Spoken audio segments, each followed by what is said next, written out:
আজকে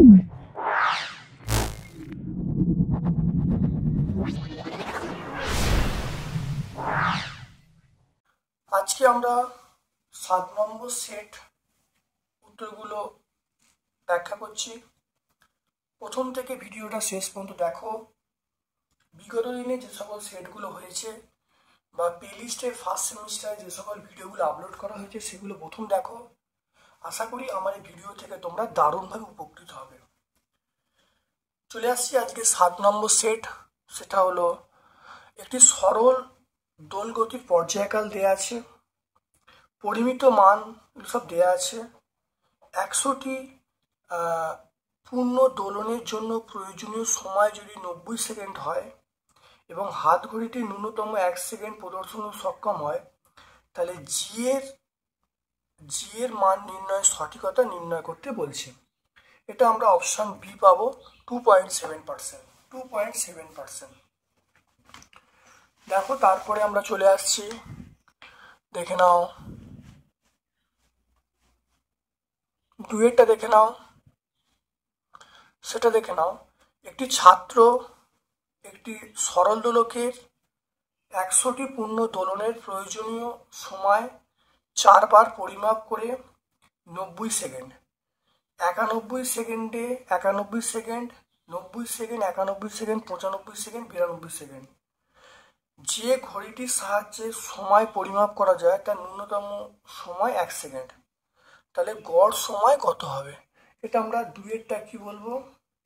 দুইয়ের আমরা অপশন এ বলবো, সেটা 92 ± 2 সেকেন্ড। স্টে রেডিয়ান কোন ভৌত রাশির একক? তিনেরটা অপশন বি বলবো ঘনকোণ। কিলোমিটার পার আওয়ার দ্রুতিতে ধাবমান গাড়ি 1 সেকেন্ডে যে দূরত্ব যাবে। চারের আমরা অপশন বি বলবো, সেটা 5 মিটার। চারেরটা হবে অপশন বি 5 মিটার। ত্বরণ সময় 5টা দেখে নাও। ত্বরণ সময় লেখচিত্রের ক্ষেত্রে লেখচিত্র দ্বারা অধিকৃত অঞ্চলটা নির্দেশ করে। এটা বিভিন্ন অপশন আছে। এটা গতিবেগের পরিবর্তন। তারপর দেখে নাও, ওয়েগ সরলরেখা বরাবর গতিশীল ও বিন্দু থেকে সরণ এবং সময় সম্পর্ক দেওয়া আছে। স্থিত অবস্থায় আসার পূর্বে কণাটা কতটা দূরত্ব যাবে? এটা আমরা অপশন বি বলবো 56। স্থিত অবস্থায় আসার পূর্বে কণাটা কতটা দূরত্ব যাবে? আমরা 56 বলবো, অপশন বি বলবো। ঠিক আছে।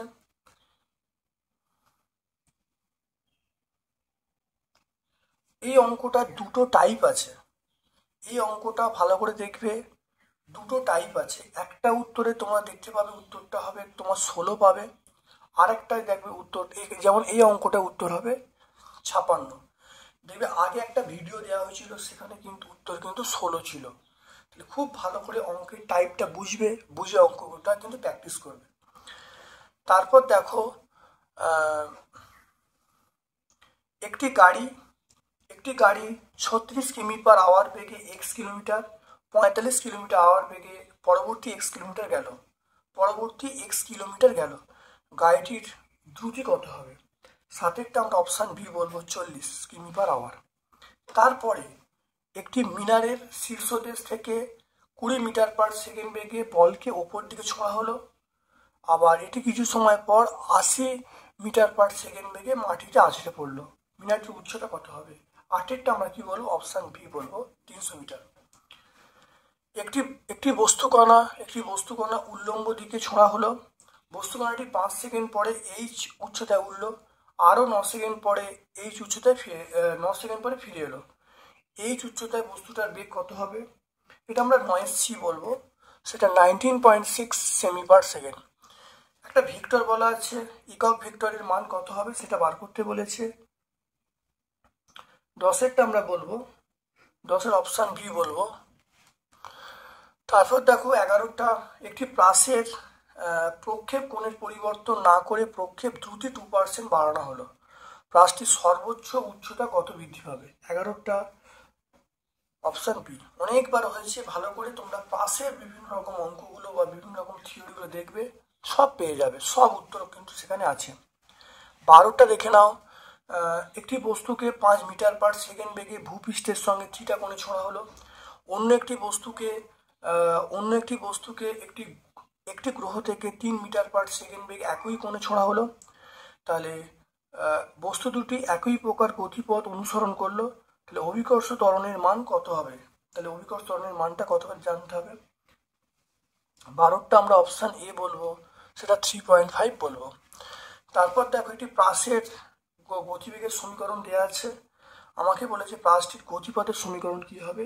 13টা আমরা অপশান বি বলবো, 13টা অপশান 2x - 5x স্কোয়ার, এই অ্যান্সারটা হবে 13টা। একটি উচ্চতায় কোনো বেগে দুটি কণাকে একই সঙ্গে অনুভূমিক অভিমুখে উৎক্ষেপ করা হলো।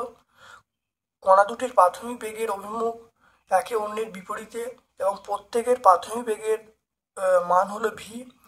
যে মুহূর্তে কণা দুটি স্থান ভেক্টর পরস্পর লম্ব হবে তখন দূরত্ব কত হবে? 14টা আমরা কি বলবো, অপশান সি বলবো, সেটা হলো 3v²/g। নেক্সট, উল্লম্ব দিকের সঙ্গে 60 ডিগ্রি কোণে একটি বল 10 মিটার পার সেকেন্ড বেগে ছোঁড়া হলো। প্রাসটির সঞ্চারপথের উচ্চতম বিন্দুতে বলটির দ্রুতি কত হবে?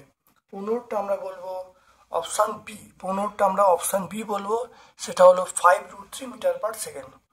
খুব ভালো করে প্রাস তোমরা দেখে নেবে, দেখবে সব উত্তর তোমরা পেয়ে যাচ্ছ সব। 15টা হয়ে গেল। 16টা দেখো, 16টা 0.25 কেজি ভরের একটি cricket ball 10 metre per second বেগে ব্যাটকে আঘাত করে একই বেগে 0.01 সেকেন্ড বেগে ফিরে এলো। ব্যাটের ওপর ক্রিকেট বলের প্রযুক্ত বল কত হবে? 16টা আমরা বলবো, সেটা হলো 16টা অপশান ডি বলবো, 16টা আমরা অপশান ডি বলবো, 500 নিউটন। তো 1 কেজি ভর একটি সুতোর সাহায্যে ঝোলানো আছে। সাম্য অবস্থায় 4.9 মিটার পার সেকেন্ড স্কোয়ার ত্বরণে ওপরে তোলা হচ্ছে এবং নিচে নামানো হচ্ছে। প্রথম ও দ্বিতীয় ক্ষেত্রে টানের অনুপাত কত হবে? এটা আমরা 17 অপশানটা বলবো, অপশান এ। তারপরে দেখে নাও 4 কেজি, 2 কেজি, 1 কেজি ভরের 3টি ব্লক ঘর্ষণ টেবিলের ওপর পরস্পর সংস্পর্শে আছে। 14 নিউটন মানের একটি বল 4 কেজি ব্লকের ওপর প্রযুক্ত হলো। 4 এবং 2 কেজি ব্লকের ওপর পারস্পরিক বল কত হবে? অঙ্কটা আগেও হয়েছে। 18টা আমরা অপশান বি বলবো, 6 নিউটন। 19এরটা 5 নিউটন ওজনযুক্ত একটি ব্লক উল্লম্ব দেয়ালের সঙ্গে 12 নিউটন বলের দ্বারা চেপে ধরা হলো। দেয়াল এবং ব্লকের মধ্যে ঘর্ষণ গুণাঙ্ক 0.6। ব্লকের ওপর দেয়াল দ্বারা প্রযুক্ত বলের মান কত হবে? 19এর আমরা অপশান এ বলবো, সেটা হলো 12 নিউটন। তারপরেরটা 20টা, একটি আনত তলের ওপর একটি বস্তু ঠিক সাম্য অবস্থায় আছে। ঘর্ষণ গুণাঙ্ক মিউ ও অনুভূমিকের সঙ্গে আনত তলের সর্বাধিক নতি কত হবে? বিভিন্ন অপশন দেওয়া আছে, এটা আমরা 20 এ বলবো, ট্যান ইনভার্স মিউ। তারপরে দেখো 21এরটা, কোনো চাকা মিনিটে 120 বার আবর্তিত হয়, কৌণিক বেগ এর মান কত বলতে বলেছে? 21 আমরা বলবো অপশন বি বলবো, 4 পাই। তারপর দেখো 22এরটা, কৌণিক বেগ র্যাট পার সেকেন্ডে মানটা বলতে বলেছে। 22এরটা অপশন ডি। তারপরে দেখো একটি ফ্লাইহুইল প্রতি মিনিটে 360 বার আবর্তন করে, কৌণিক দ্রুতি কত হবে? 23এরটা আমরা অপশান এ বলবো। 24 দেখে নাও, 6 কেজি ভরের একটি বস্তুর উপর বল কাজ করছে এবং এখানে সরণ এবং সময় সমীকরণ বলা আছে। 2 সেকেন্ড পরে কৃতকার্য কত হবে? 24এর আমরা অপশান ডি পাবো। অনেকবারই অঙ্কটা হয়েছে, এরকম টাইপের অঙ্ক তোমরা দেখতে পারো। তোমরা খুব ভালো করে ভিডিওগুলো দেখবে অবশ্যই উত্তর পেয়ে যাবে এবং এটা ছাড়াও আরও টাইপের অঙ্ক তোমরা পেয়ে যাবে। 26 দেখে নাও, 26 বলা আছে প্রযুক্ত বল বলা আছে, দুটো বিন্দু বলা আছে, কৃতকার্য কত হবে? এইটা করলে তাহলে এটা আমরা করবো, এটা থেকে এটা বাদ দেবো, বাদ দিয়ে ডিএস পাবো, এফ ডট ডিএস করবো, করলে এখানে ডব্লিউর মানটা পেয়ে যাবো ডব্লিউর মানটা 25-এরটা এটা অপশান বি পাবো, শূন্য হবে, এটা আমরা অপশান বি 0 পাবো। 26 দেখে নাও, 26-এরটা দেখে নাও, সেটা হলো 2 কেজি ভরের একটি ব্লককে 10 মিটার উচ্চতা বিশিষ্ট কোনো নততল বরাবর 300 জুল কার্য করে।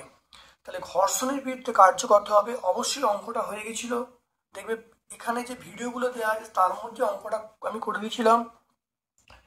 26-এর দেখবে অপশান ডি, 26-এর অপশান ডি তোমরা পেয়ে যাবে, সেটা হলো 100 জুল। তারপরে দেখো একটি ফাইটার এয়ারক্রাফট উল্লম্বের বৃত্তাকার পথে ঘুরছে, সর্বোচ্চ বিন্দুতে বেগ কি হবে? বিভিন্ন অপশান দেওয়া আছে। 27-এর আমরা বলবো, 27-এর অপশান সি বলবো √GR। 27-এর আমরা কি বলবো? Option C √GR। তারপরে দেখো একটি টেবিলের ওপর এম ভরের একটি ব্লক ভি বেগে অপর একটি এম ভরের স্থির ব্লকের দিকে ধাবমান। ব্লকটির সাথে কে স্প্রিং ধ্রুবক বিশিষ্ট অপর একটি স্প্রিং আটকানো আছে।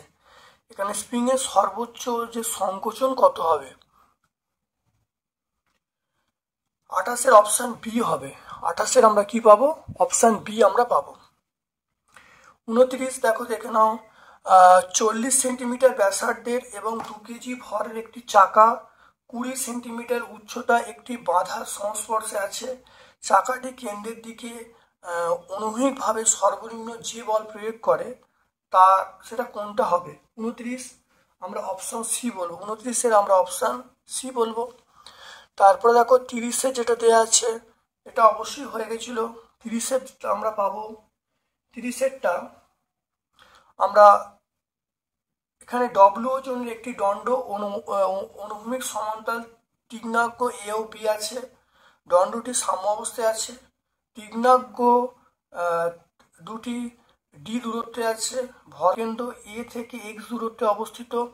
তাহলে এর ওপর লম্ব বল কত হবে? 30-এর আমরা অপশান সি পাবো।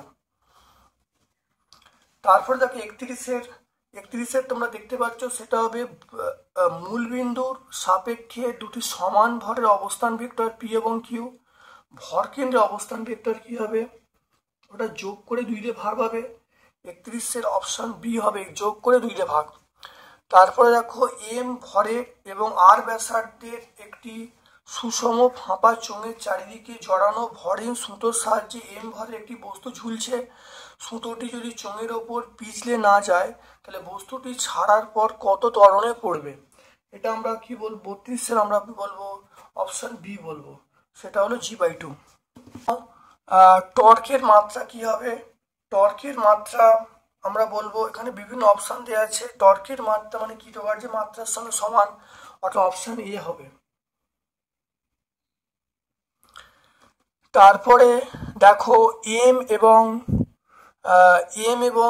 আর ব্যাসার্ধের একটি চাকতি, এম এবং আর ব্যাসার্ধের চাকতি থেকে আর ব্যাসের একটি বৃত্তাকার অংশ এমনভাবে কেটে নেওয়া হলো যাতে সৃষ্ট ফাঁকা অংশের পরিধি মূল চাকতির কেন্দ্র দিয়ে যায়।